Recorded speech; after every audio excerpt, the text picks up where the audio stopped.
systems and distributed generation. This analysis highlights the results of all 27 EU member states and focus in more detail on 4 selected countries. These countries were Germany, Spain, the UK and the Netherlands.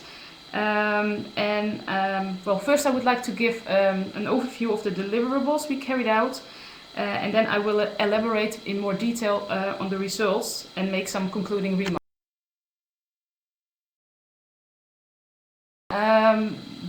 This is the information I would like to go through today.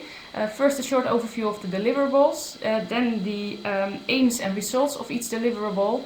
Then I will make some concluding remarks, and I have added also some important or interesting sources of information that you can use maybe in the future.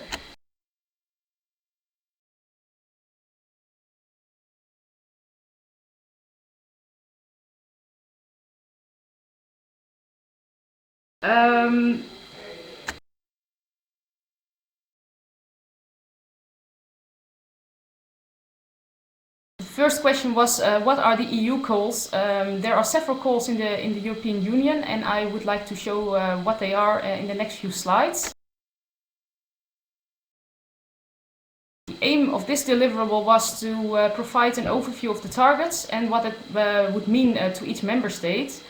And these are provided in the next few slides.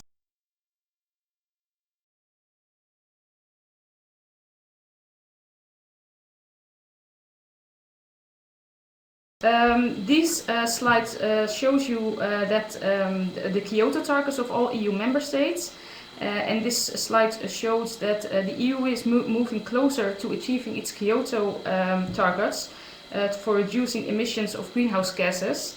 But it also appears that additional initiatives are needed to be able to adapt and implement swiftly to ensure to meet the targets.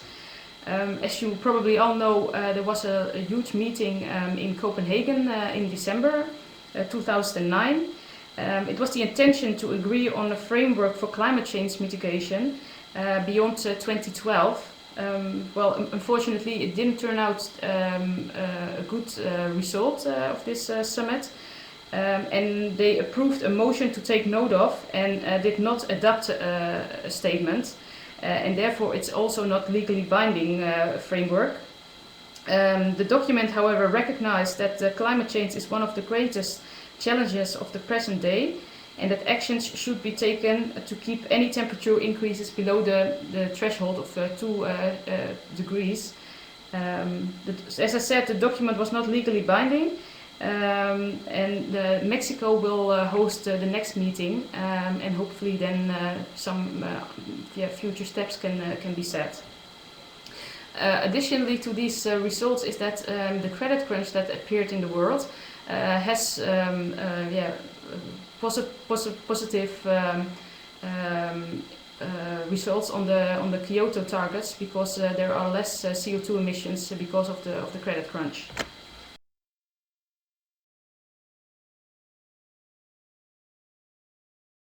This slide shows the renewable energy sources targets in final energy consumption by 2020. One of the issues is that all member states are preparing plans on how to achieve the proposed targets. These plans are due in June 2010. These targets are based on the 2005 starting point, and also recent progress and balance sharing of the effort. The weighted GDP per capita are taken here into consideration, and this results in several targets for the different member states.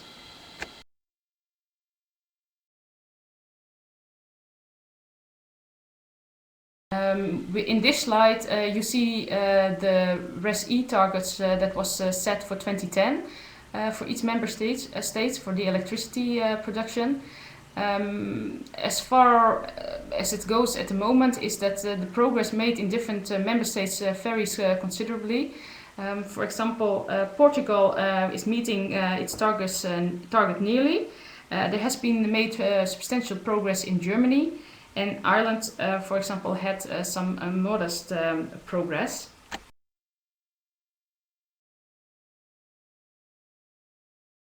The next deliverable was to provide an overview of different types of renewables and distributed generation.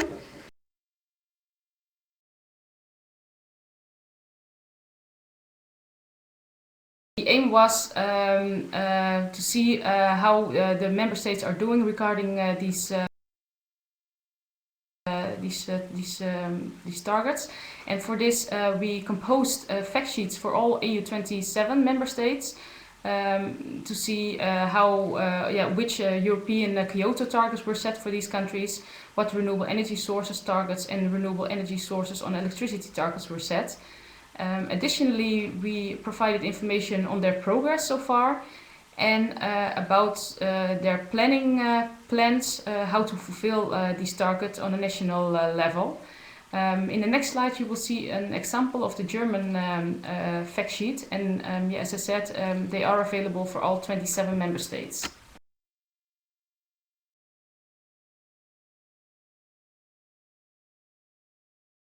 Based on this information, we tried to put together an overview where we showed what is the main focus on renewable energy for each 27 member states.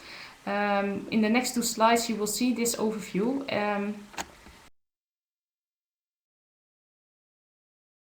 Here you can see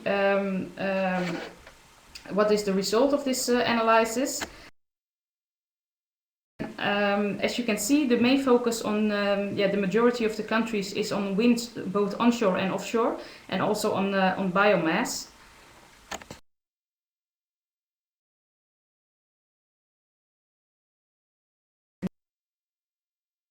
This slide shows the rest of the EU countries. Not for all the countries a target is mentioned, because sometimes it was not always available on such a detailed level on each renewable energy source, but as far as we could find any targets, then we have put them in.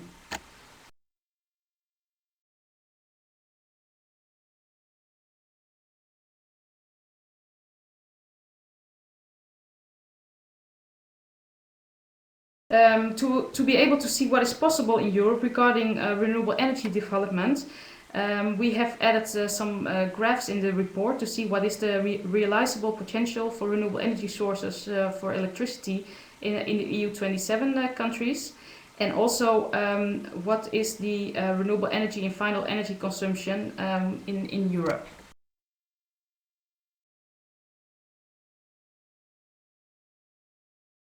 In this slide, you see that you will see the achieved and the still available potential for RES-E, what is possible in Europe. And you can conclude from this figure that there is still a large potential available in Europe. So it should be able, in theory, that we meet the targets that are being set by the European Union. The question is, however, will we meet them as well? And you can see that in the next slide, how far we are. As you can see here, that the EU has set itself an overall target of 20% for the renewable energy share in the final energy consumption.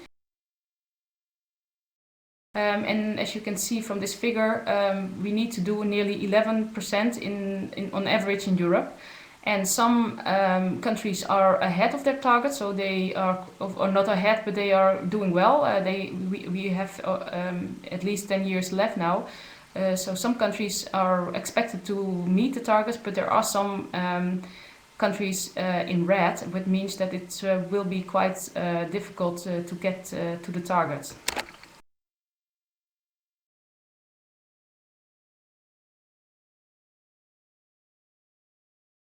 The next deliverable is about is to provide what kind of different support mechanisms or incentive schemes are available in the world, and to provide some advantages or disadvantages of each incentive scheme, and that's been done in the next few slides.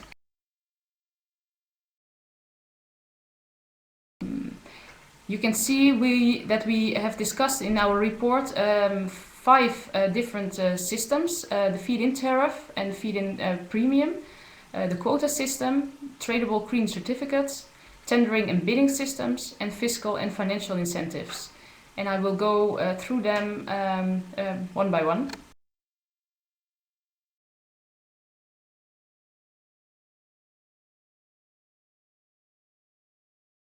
As you can see here in this slide, a feed-in tariff is an additional amount or a total price per unit of electricity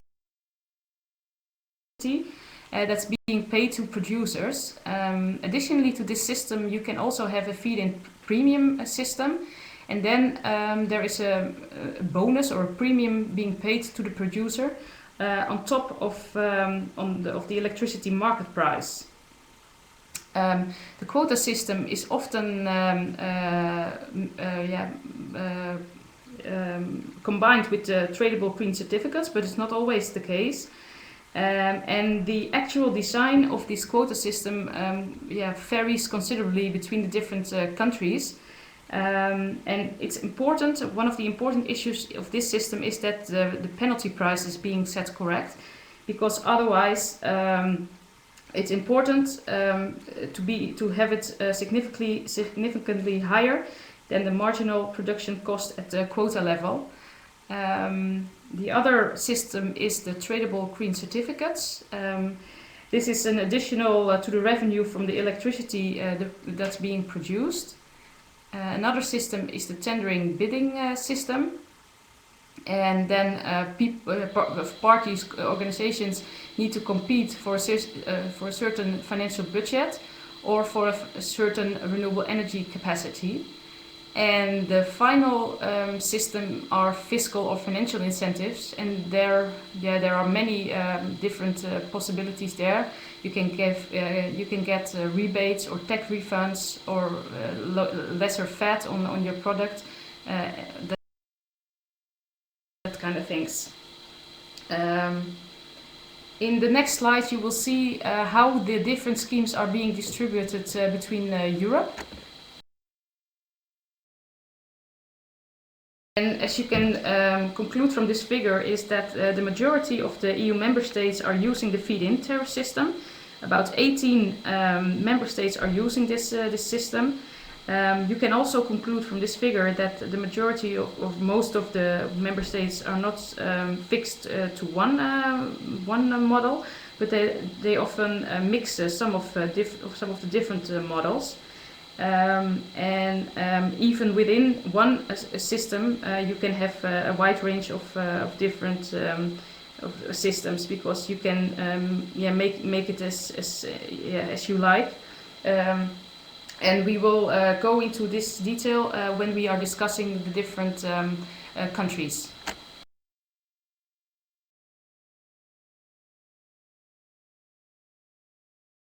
As a next step, we highlighted some important features of the different support mechanisms, and this table is the result of this. Here you can see what kind of features the different incentive schemes have or haven't. One of the features is if it's suitable to encourage specific technology. As you can see in this slide, for feed-in tariff systems, it depends on what form is being chosen. Because, for example, in the German situation, they are using the tariff degression system. That's a feed-in tariff system. But that system allows for technical progress and continuous cost reduction.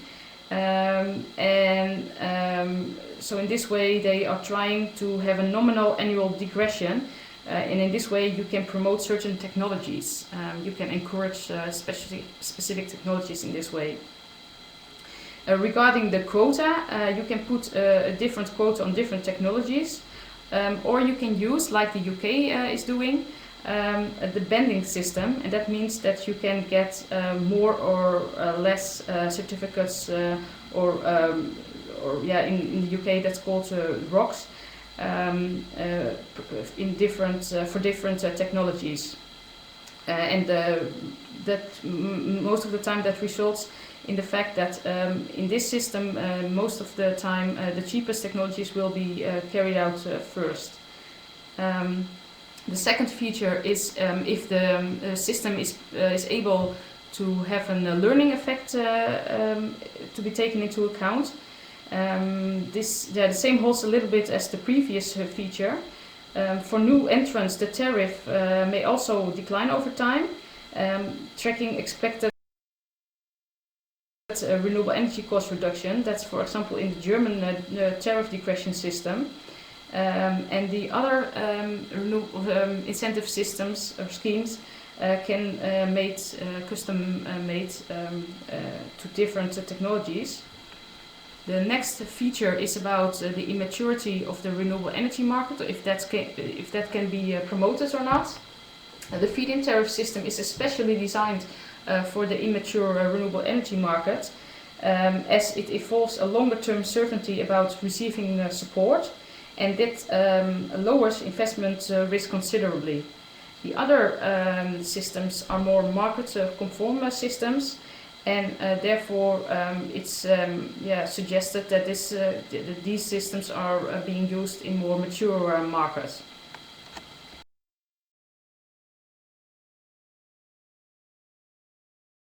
The next feature is if it's possible to have a supply forecast. For a feed-in tariff system, it's not entirely certain or ahead how much renewable electricity will be produced, because the price is set and not the quantity. For example, for a tender, it's certain how much renewable energy will be produced because this is being tendered. On the other hand, in this system, investments may not always be carried out because of permitting problems, and then you're still not sure if the supply is being met or not. Thus, the system causes confidence for the investors. The feed-in tariff system is supposed to be doing this. It offers a longer-term certainty, and that involves normally a lower investment risk. And for the other systems, as these are more market-based systems, this certainty is less. The administrative burden that varies a little bit between the different systems. Also within the system, it can differ. For example, in the feed-in tariff system,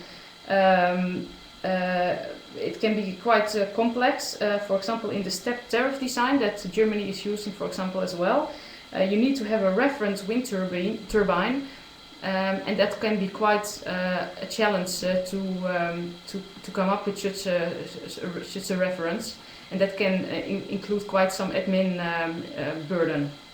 On the other hand, it's being appeared that the tendering system is rather complex because of the permits, for example. Then the costs.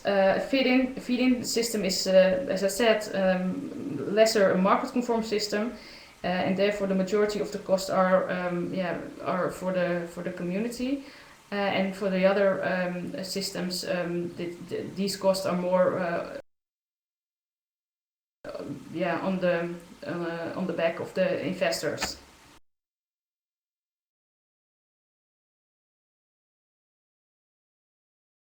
In our report, we drew some conclusions on the different systems, and I have summarized them in these two slides.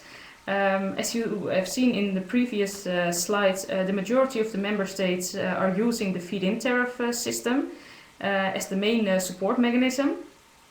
On the other hand, member states are coming up with their own system.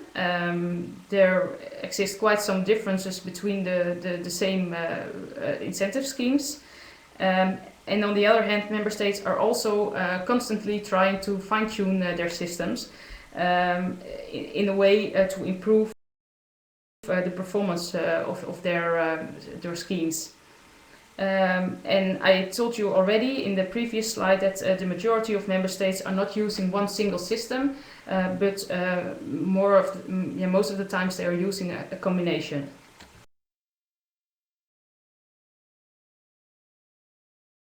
Research has shown that there is not a system that is better than another system, but it turned out that key success factors can be identified.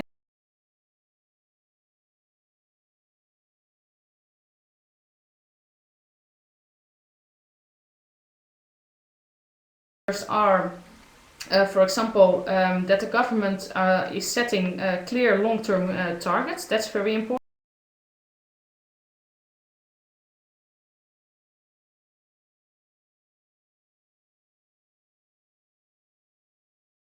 Sufficiently long periods. Also, the level of support should be high enough to offer an attractive return on investments. And also, cash flows in the project have to be identifiable, predictable, and also guaranteed. And last but not least, the system needs to be transparent to you.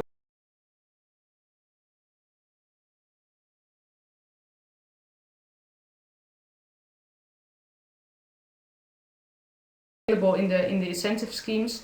It's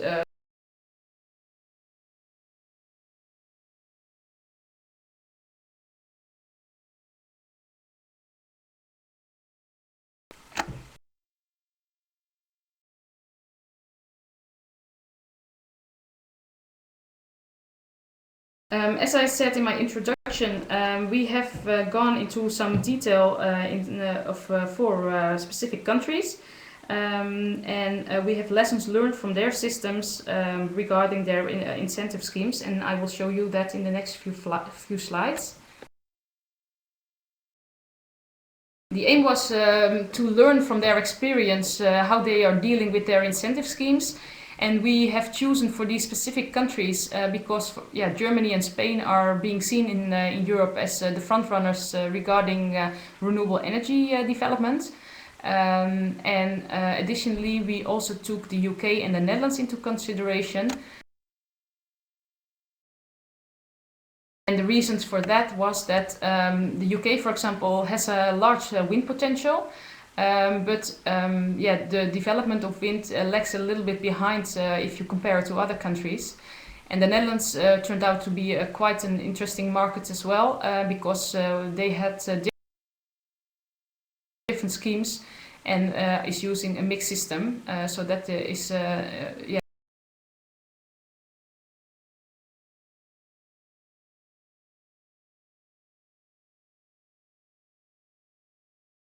system that is being used in these countries, the disadvantages and the advantages of the system, and we have drawn some conclusions. In this presentation I will go through each country as well, and I will show you the results.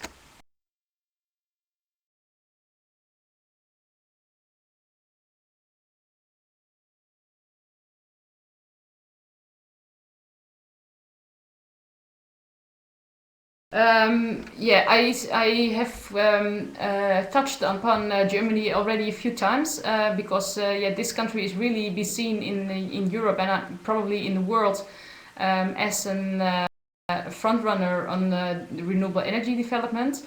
It has a feed-in system since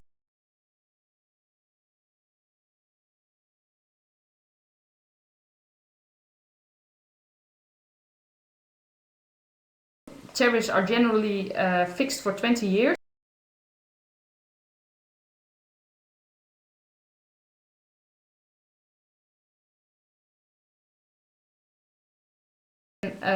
Additionally to this system, they are also using the step tariff design, and in this system the local conditions are taken into account regarding supporting onshore and offshore wind energy. The key features of the German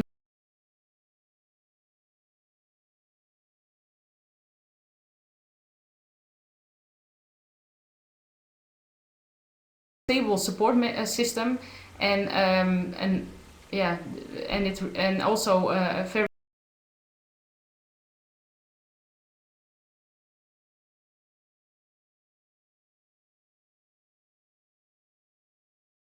Germany is because of this, of course, is making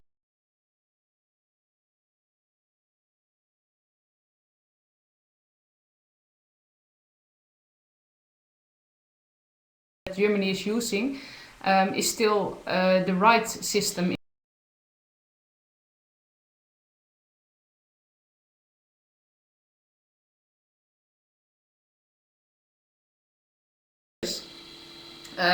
The reason for this is that a feed-in tariff system can cause market disruptions and can cause sub-optimization. And if it's being applied for quite some years, it can cause a waiting attitude as well. Yeah, so far they're still using the feed-in system, but it remains to be seen how long that will last.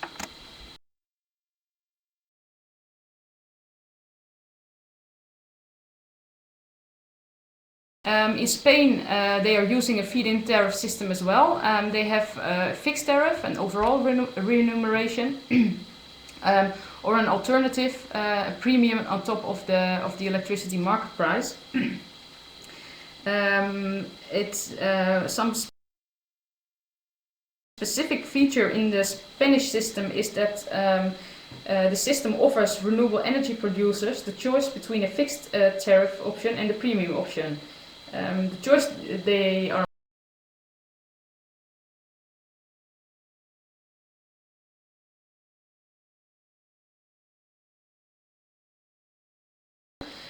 because that the renewable energy operators have the obligation to forecast the electricity they plan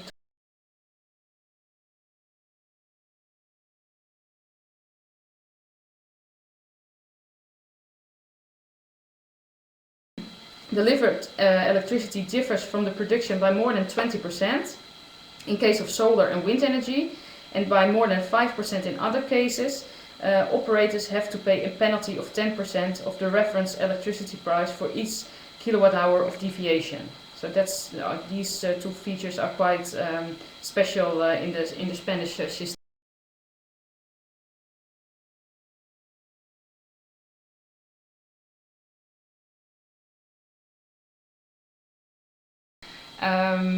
They have had some problems regarding the PV market. There was a lot of administrative barriers to get the necessary permits, and there were quite high feed-in tariffs for PV in Spain, and that was causing quite some bad practices in this country. Yeah, well, these problems, of course, can be overcome, and they are looking into this. For example, the administrative procedures should be lined up.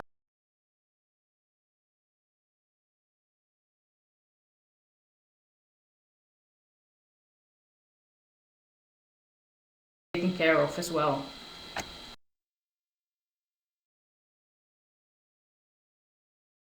In the UK, they're using a quota system. That's the Renewable Obligation system. And in this system, they have just recently introduced the banding system, in which you will get, for example, for certain technology that they would like to promote more certificates than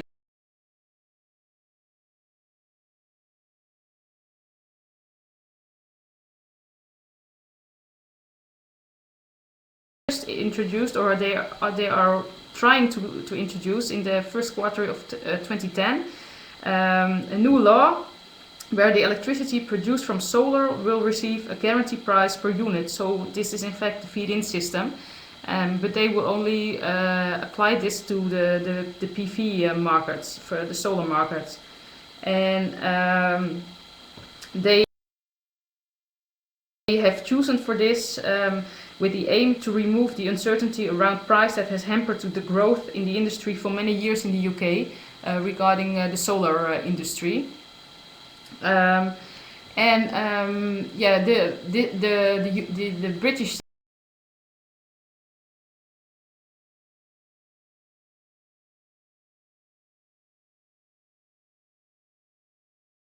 yeah, there are regional differences within the country. There is not so good interconnection capacity between the different regions in the UK, and they had quite some planning problems within the country. And it was recently being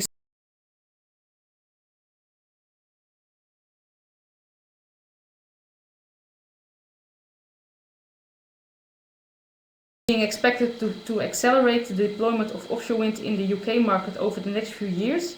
And this gives the UK the chance of actually meeting its ambitious targets of 20% renewable energy sources of electricity in the year 2020. So hopefully that will lead to this.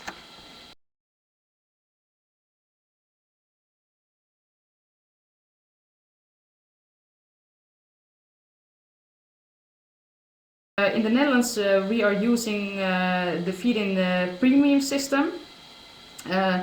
This is called the SDE system. The premiums will vary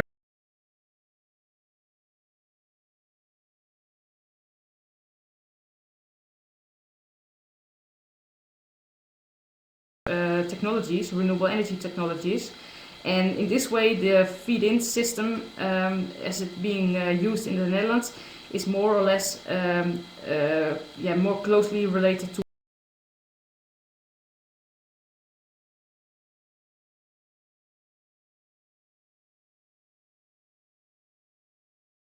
involved in this issue, and that might lead to very long procedures. This is getting attention now to.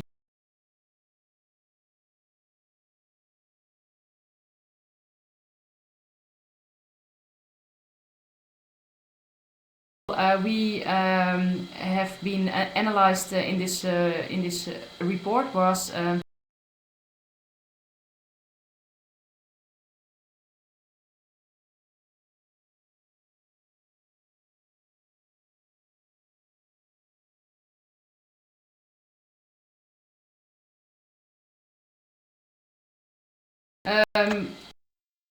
For each country, we provided a description on the grid development, who are the main players, how is the grid structure being developed, etc.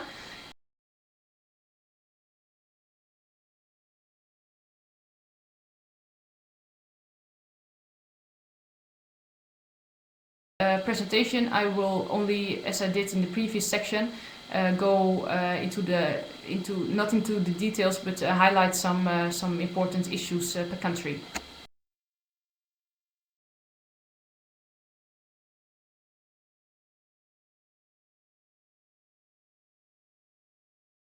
In Germany, 3 of the 4 TSOs, the transmission system operators, agreed to work more closely together regarding the grid balancing.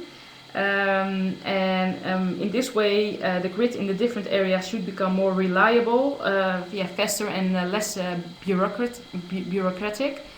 There was, because in Germany quite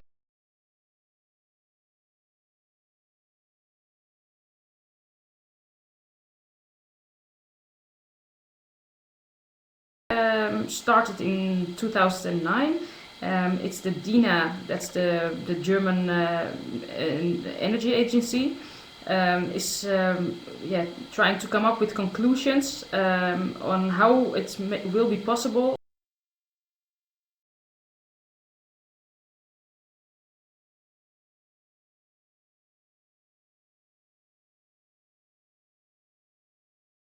(2050-2020). The results were expected to be available in 2009, but now it's stated that it will become available in 2010. So we have to wait for these results some time.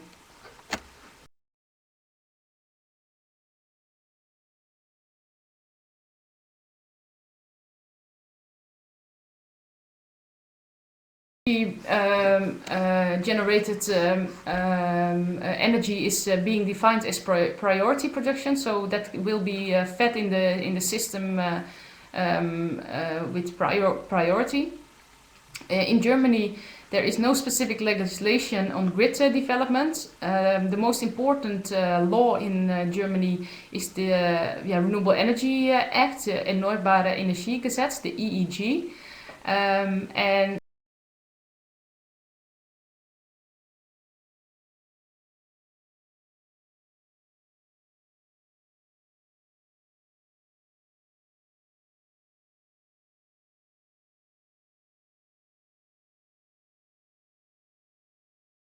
in Spain, also renewable energy is being defined as a priority production. Spain, because they have the same as Germany, they have quite some renewable energy generation, and they have therefore a high penetration of wind. And the drawback of the system in Spain is that they have not limited grid interconnection with the neighboring grids.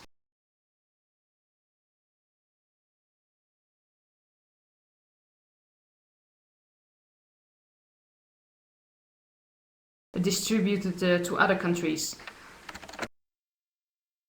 Spain is, as I told you in one of my previous slides, they have the forecast obligation. So they have to predict how much energy they are expected to feed into the grid, and they have to pay a penalty if it differs too much. In the past years, a strong cooperation has taken place between the system operator and the wind power sector in Spain. And they are trying to find the best possible ways to ensure grid security and develop technological solutions for the new challenges that are present at the moment. And this has resulted also in some new legislation.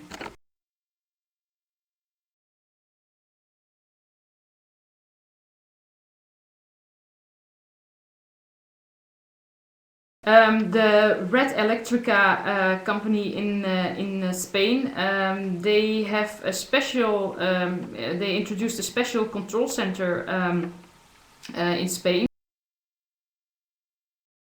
that was being introduced in June 2006, and this power control center has to monitor and control energy resources, and this must lead to higher penetration.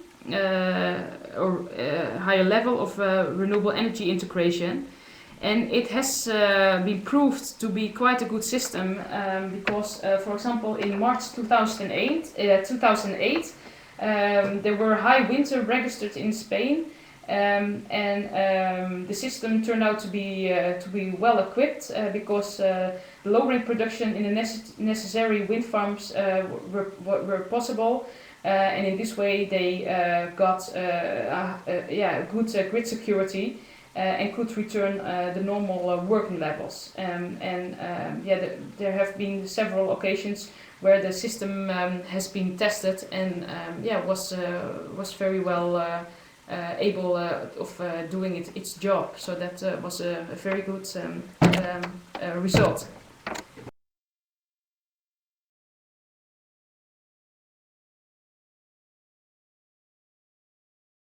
In the UK, there has been introduced two distributed generation incentive schemes. That's the IFE, Innovating Funding Incentive, and the RPZ, the Registered Power Zone. And the aim of these new incentives is to encourage DNOs to apply technical innovation in the way they pursue investment in and the operation of their networks. The government has a range of policies which support the take-up of distributed generation, and also Ofgem is working to remove the barriers in the UK. At the moment, renewable energy production is not being prioritized in the UK. They are using the first come first served approach, so they have to compete with normal energy.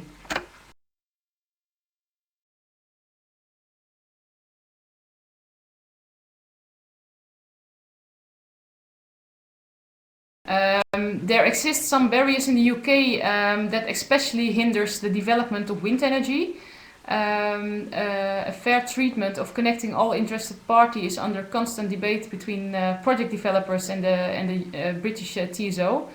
And yeah, it's being expected that in the next 2 years major changes regarding the connection procedure will be carried out.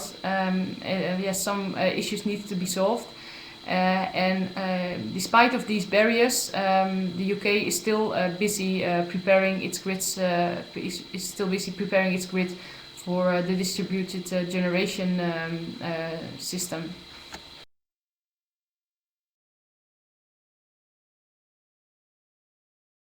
Then in the Netherlands, a working group decentralized infrastructure was introduced. In fact, this is a very Dutch approach because it's a large group with several stakeholders and also public and privately focused companies or organizations are involved. Also the TSO in the Netherlands, TenneT, is trying to fine-tune the congestion management system. They are trying to come up with solutions in close cooperation with the Ministry of Economic Affairs and the Office of Energy Regulations, because especially in the western part of the country there have occurred several problems regarding insufficient capacity for the distribution of the energy.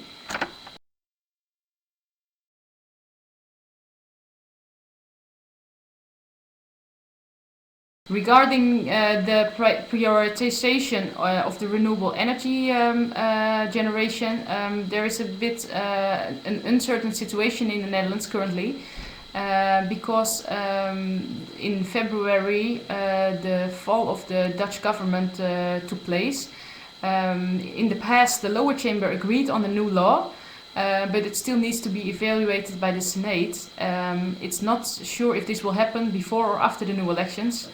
And these elections are due in June 2010. So far,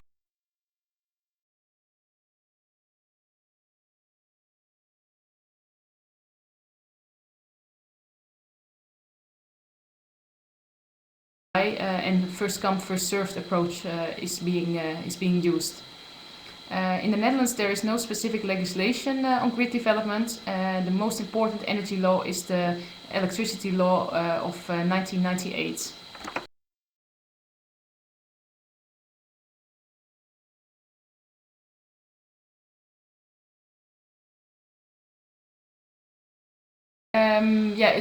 In the report we stated that a move from a national approach to a more harmonized European approach regarding incentives is needed. It's concluded from this study that such an incentive scheme will not be operational in the near future. It's however being told in different studies that a common power market is more important than a common support mechanism. At the moment in Europe there is not a common power market, so that will be probably the first focus to put attention on.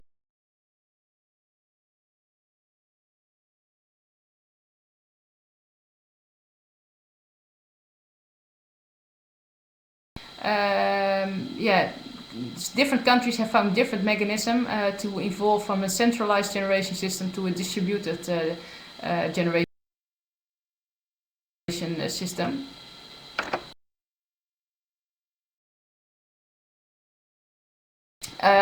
It also turned out from this study that research programs trying to provide answers for questions on distributed generation and smart grids have only been started recently, and therefore the systems introduced in this study, the 4 countries, are too new to draw general conclusions from. It's just providing you an overview of what is happening in other countries, but it's not possible to have any general conclusions.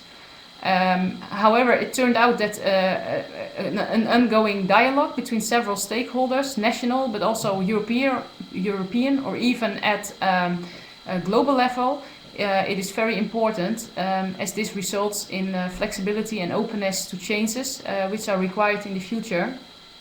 One of the main issues that has been elaborated on in this presentation as well is that a stable incentive scheme is very important as well.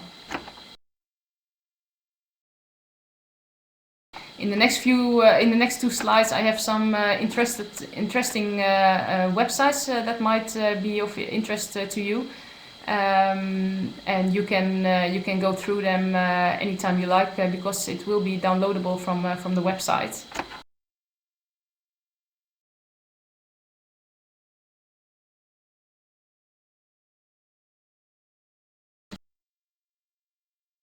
So far, this was my presentation, and if I'm right, I will get some questions now by email or by... Yes, so thank you very much, Jitske, for this interesting presentation. Very well done. So the questions are, well, we will try to answer to some questions right now.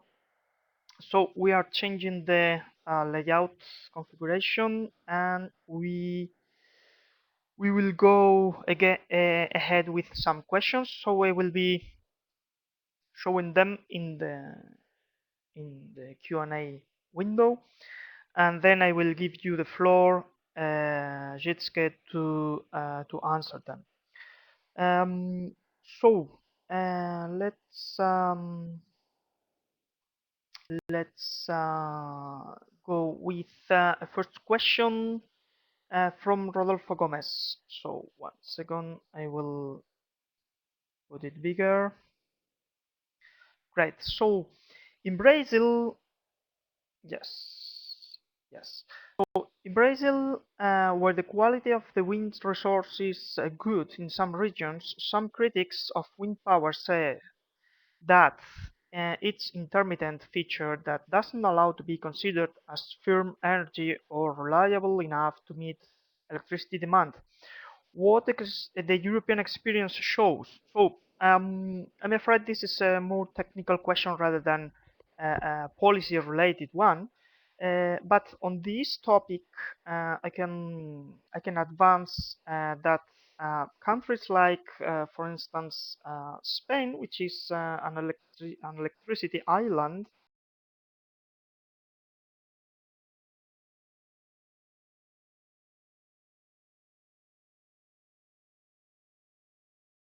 total energy produced is now more than 10%, which is quite high, and the expectations is to ramp up to at least 20 to 25% of wind energy generation, even more, because in the final share of renewables in electricity generation, there will be by 2020 something like a 43%.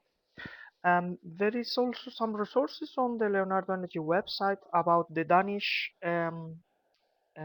electricity system, where they accommodate huge amounts of wind energy. Danish system is a very interconnected one, so it facilitates the accommodation of grid of the wind energy.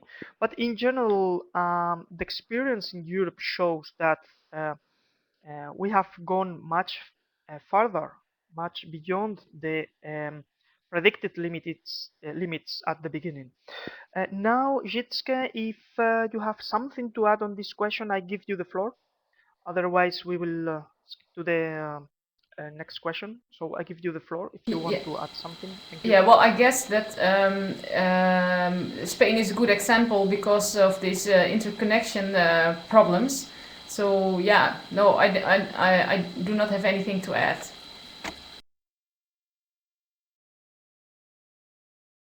Okay, great. So we'll go for new questions. So let me 1 second, please.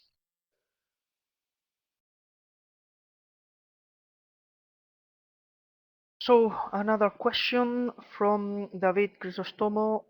Do you know what was the problem that causes a tariff deficit in Spain because of solar integration some years ago? Well, I can give a preliminary answer to this question as well. I'm based in Spain and I know what more or less what happened. Well, the point with feed-in tariff for photovoltaic technology was that the initial tariff was put very high. So, with a rapid decrease of costs of photovoltaic installations, there was a real boom of photovoltaic installations because it was a very good uh, investment to have 9, 10, and even more percent um, rate of return investment, together with guarantee of payment by the government. So it means that as there were no cap on the capacity, it was like let's say everybody can build photovoltaic and have the guarantee of feed-in tariff. So the problem was a double. So a too high feed-in tariff, which created speculation, and the lack of a limitation in the installed power. So today's regulation has corrected these aspects, and now there is a limitation. So roughly 500 megawatts per year for photovoltaic power, and a new feed-in tariff, uh, much lower, but still, due to the rapidly decreasing costs of photovoltaic technology, still interesting. So one point is how to make an evolution of feed-in tariff in parallel with technology. So the German system um, is scheduled to make progressive reductions in feed-in tariff. So somewhere predicting the technology evolution. Jitske, the floor is yours if you want to complete this answer. Thank you. No, I think you were right. I think the main problem there was that in Spain there was a very attractive feed-in tariff system, and that caused some bad practices, so to say. It was not possible to get it sorted very well. But as you said, there has been adaptations now being made in the Spanish law for this problem.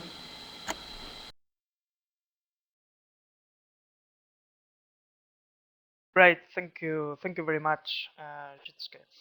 Same line, we have another question from Alexander. According to McKinsey report on solar photovoltaics, it's one of most expensive way of avoiding CO2 emissions. Feed-in tariff for solar photovoltaic energy increases greatly depth of a given country. Is this desirable or sustainable? Well, my feedback on this question is that indeed today's most cost-efficient technology is wind power, which has let's say global overall cost above the market price of 1-2 cents per kilowatt hour. Together with this, we have photovoltaics with 20 to 30 euro cents per kilowatt hour of extra cost. So for sure, it's say 15 to 30 times more expensive for the same energy generated photovoltaics compared to wind energy. So the point now is why a country or should consider such amount of money for expensive technology. So I think there are many collateral reasons. One is the promotion of its national industry and the generation of exports on this technology. So um, this is something that each country should consider whether they could export technology or not. So in Spain, photovoltaic has been very expensive, will be expensive for the lasting 25 years. But well, this is not a country really focused on photovoltaics. There are many other countries like Germany, new entrants that are developing a huge industry. On concentrated solar power, there is currently a competitive advantage in Spain, and then it could make sense to pay for this expensive technology today, then develop the national industry, and then creating jobs and creating exportations. So, in my view, it's quite a complex issue, but for sure, if you want to just comply with renewable energy targets, then if you have wind in your country, for sure, go for wind. But there are probably other reasons. Jitske, the floor is Yes, yours. I would like to add that because of the targets we have set ourselves within Europe, I guess that we need all renewable energy capacity that is available, because it's quite hard to meet the targets, and in many countries it's not possible to do this only by, for example, wind energy. So I guess we need all renewable energy sources, and additionally it's also possible to build your feed-in tariff system in a way that you can add learning curves.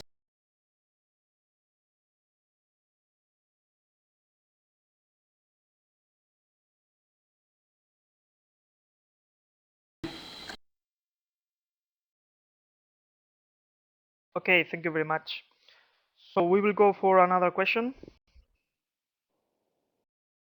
So the question from Rosanna: how renewable energy support mechanisms are financed in these countries? In Italy, for example, the promotion of renewable energies is sustained by all electricity consumers through a specific component of the electricity bill, the so-called A3 component. Well, I think it's quite the same in the other countries.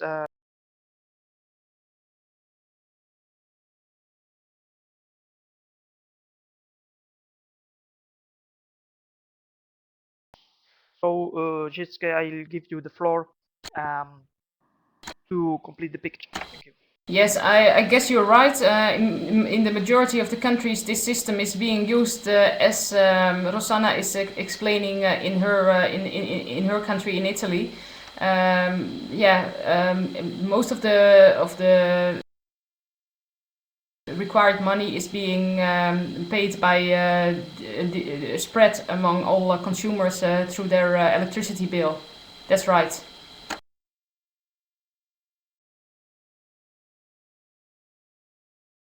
Okay, thank you very much. So, another question from Carlos. So first of all, thank you for the conference. And what about the economic aspects of the different tariff systems? So the question is whether the feed-in tariff systems are more economically efficient than the green certificates ones. So, Jitske, if you have some background feedback now, otherwise we will forward the.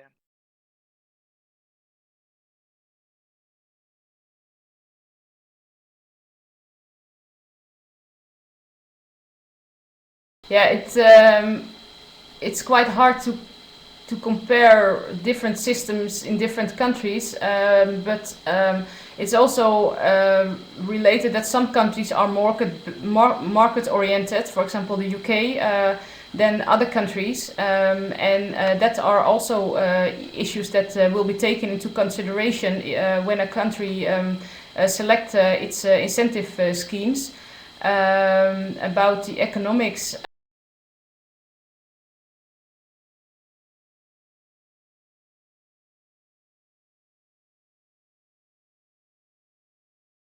through Fernando, for example, or through this website?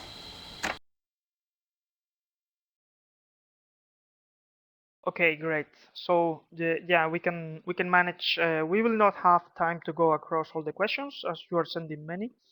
So we will prepare written answer for the most representative ones.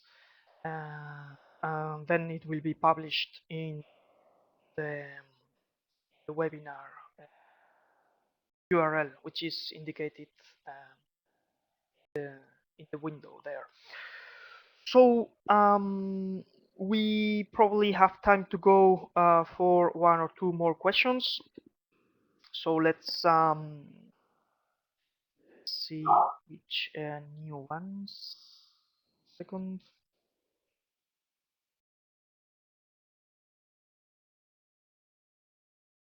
Yes, so a question for Eastern Europe. How do you see the renewable energy regulations progressing in Eastern Europe? Are they stable enough to push the market? Well, you probably don't have the full picture of all the Eastern European countries. However, as you've been working for Romania, maybe you have some lessons um, to give us an impression. Thank you. Yes, at least what we can do is that we put on the website all the fact sheets we put together for the EU27 countries. And there you can see the situation, how they are progressing to their targets and what kind of plans they have to meet their targets. Yeah, normally at the start of the development, all countries are looking to other countries what kind of system will fit into their in their situation. And the majority of the countries, they just start with the feed-in tariff system. In this way they try to push the market. But yeah, of course, all the systems have to be fine-tuned, and they are in the progress of doing that. Great, thank you. So there is a question and a remark by John Olsen. Wind and wave are fine, but only biomass creates jobs in growing, transport, processing, and replanting. How much biomass will be used in the EU, and where will it come from? Well, about the job creation, I think there is a lot of literature by the different industry associations of wind, of concentrated solar power, of photovoltaics, of biomass. I think that the other technologies are also quite job intensive. However, I'm afraid we cannot assess these aspects this webinar. As for the rates of biomass in the plans for 2020, well, we are probably going to know very soon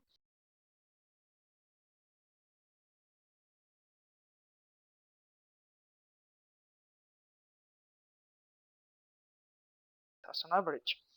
So as Jitske presented, if you go on country by country basis, they have to accomplish different targets, and the share of technology country by country basis is a decision that will be made by governments. So to answer to your question, you probably have some information on the Biomass Industry Association in Europe, and you will for sure have more detailed information once the different member states submit their prospective plan to reach to cope with the targets for 2020. Jitske, if you have additional information, thank you. Yes, I guess you're right. I think that the national plans that are due in June 2010, that they are a valuable source of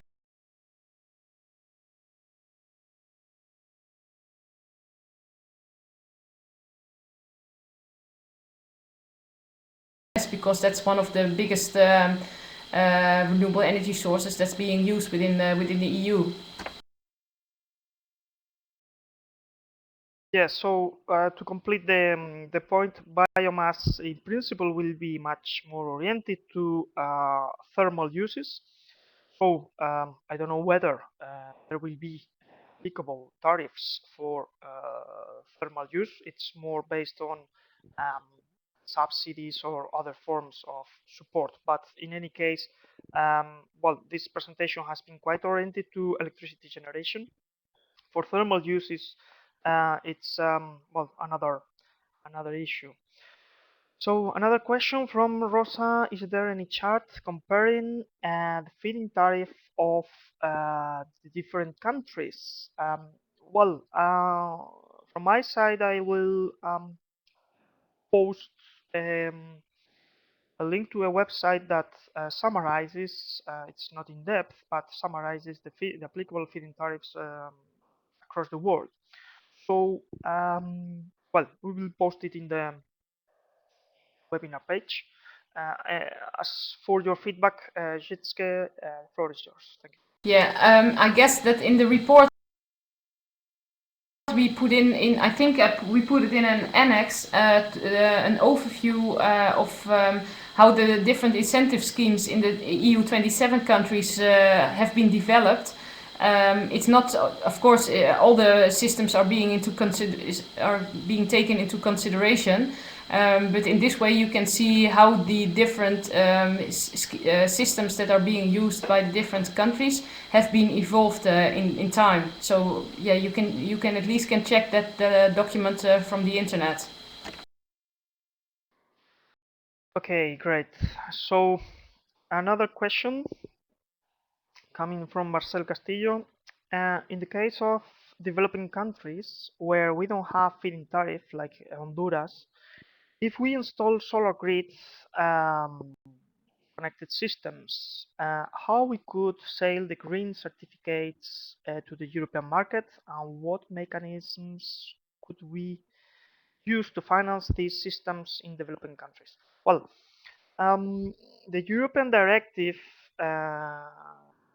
allows third countries to generate electricity, green electricity, for European ones. But the point is that you need physical electricity injection. So it can be done by Morocco, North Africa, or Turkey, whatever country close to European Union. But I'm afraid in American continent it will be quite difficult. So this is the first point. Otherwise, if you are looking for additional mechanisms to get financed your green energy project, I think that the basic system is the clean development mechanism. So through, let's say, CO2 emissions abatement. So you should get more information about CDM. So if you go to Leonardo Energy Spanish chapter, you will find a webinar dedicated to CDM projects.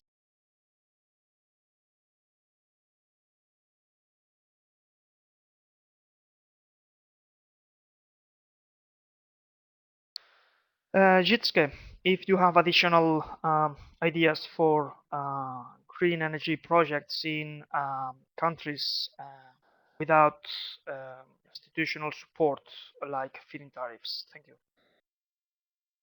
Yeah, I agree that the CDM mechanism is very interesting for a country like Honduras, because yeah, as you explained, it's not really possible to get connected to the European market in this way. And maybe another thing is that there are quite some World Bank programs or European Investment Bank programs that helps countries. Investigating how they can set up their incentive scheme. So that might be.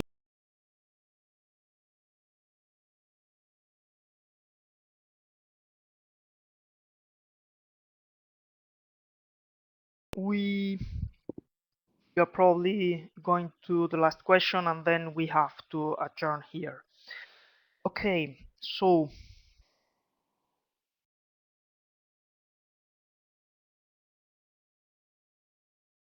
yes, another question about the reference data, which are from 2004, 6. Are there more current figures of installed renewable energy capacities?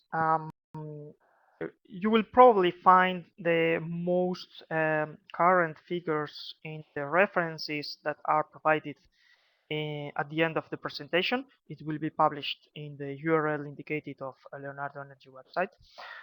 If you have more information on updated data, Yeah, well, I've tried to update the report as far as I could, and yeah, this is the information that is available, and especially the but there is a website in one of the slides where you can that's being updated yeah, on a regular base. I check it out now. That's the Energy EU / renewable website. And there you can see the most up-to-date information on the situation in Europe. But yeah, I have updated as far as I could, and this is the available information so far. Okay, great. So let me come back to this layout. Great. We have to adjourn here. So thank you very much, you all, for attending this webinar. I see that many of you are still connected. So definitely interesting topic. We will try to bring more contents on this. We will try to give a complementary answer to some questions that are still coming. They will be published in Leonardo Energy website, URL that you can see there. So thank you very much. Well done, Jitske. Thank you for your presentation and your answers. And I give you the floor to adjourn and say goodbye. Thank you very much. Well, thank you very much for giving us the opportunity to present the results of this study. I hope it was interesting for the audience, and yeah, if there are any remaining questions, yeah, we can answer them probably by email. Thank you very much. It was a pleasure. Thank you. Bye.